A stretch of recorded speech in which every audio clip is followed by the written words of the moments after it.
Hi, John Lovelace here. So solar power is really cool. I am just a huge fan of solar, but it's not without its problems. And there's some engineering challenges that have to be addressed if it's going to be adopted widely. Take, for example, my solar array that I have on my roof right now. It's fairly large. It's about 11.5 kilowatts in size. It's a big array. And there's certain times of year when that array will backfeed 8,000 watts, 10,000 watts even of power back onto the grid.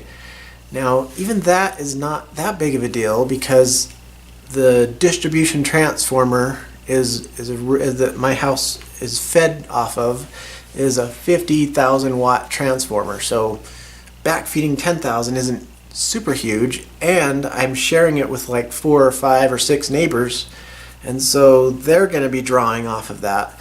The problem arises is when you have multiple customers on the same distribution transformer, all of them having solar arrays. And if one array is on the east and one's on the west and one's on the south, it's going to kind of spread it out a little more, but there's opportunities for overloading a distribution transformer or other parts of the electric grid with solar. And it doesn't happen very often, but the opportunities are there.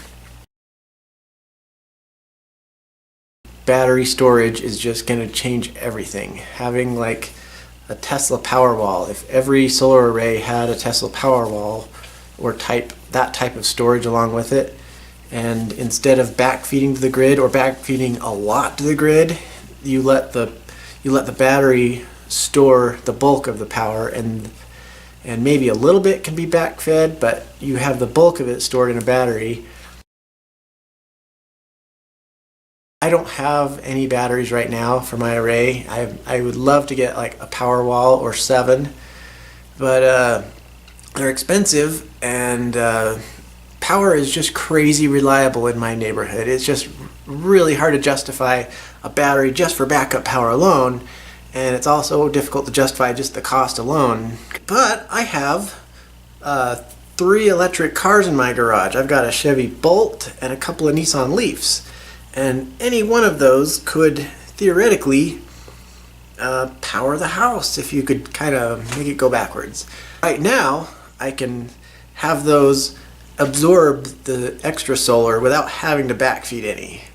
So I want to show you a little bit here. Right now the solar panels are making like darn near 8,000 watts. It's the middle of the afternoon. We're not consuming that much power right now. We're actually, the air conditioner's on, the heat pump is running. It's drawing about 2,200 watts right now, and the rest of the house got a few things running, but that darn near 8,000 watts of solar power is backfeeding. Not, the whole house isn't consuming all of that right now. So we're backfeeding about 4,500 watts right now. So this is kind of a fun thing to do. It's kind of a manual process, but I like to do a makeshift power wall. Let's find a use for all that power. Instead of backfeeding it to the grid and getting a credit for it or giving it away, let's charge let's throw it on a car charger. Let's see what happens here. So let me refresh this here. So here we are. It's going to start ramping up here, and we're going down. And we're a little using power now. So instead of backfeeding 5,000 watts, we're now consuming about 462 watts. So it would be really cool if that could just be 0. Now I have one of the earliest editions of a juice box charger here. I got it when they were first doing GoFundMe projects, and it's one of the earliest editions. It's kind of buggy, but it works still. Now they have new versions that you can actually, it'll throttle the charging of the car based on how much solar you're producing. So that if this was running right now, the juice box would go, okay, let's throttle back about 500 watts. Let's make that straight 0.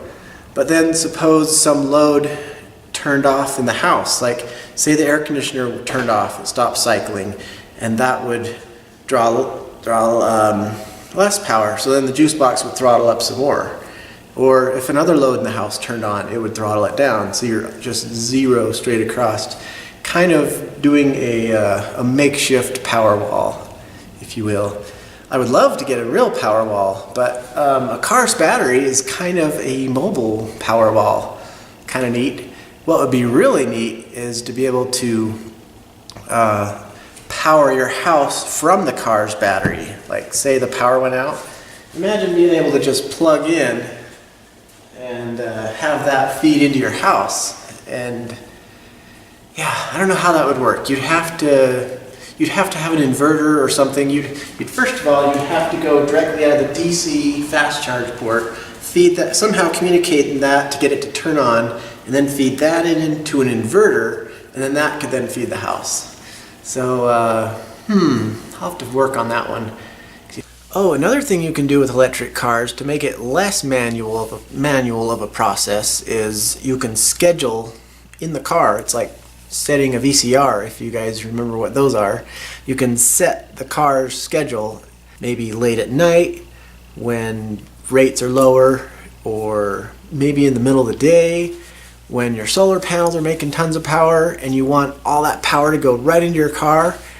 Because there's just something about driving a car and you know that every single electron came from solar energy. That's just really cool. And it's your own energy. Like you collected that energy in your own backyard and now it's feeding your car. That's just really cool. So you can schedule these things. You can schedule the car to charge up when it's convenient for you and when it's the most cost effective for you and helpful to the grid. Sound good? If you like this video, subscribe. Let's take these technical challenges and let's just solve them, shall we? So, thanks. I'm John Lovelace. Have a good day.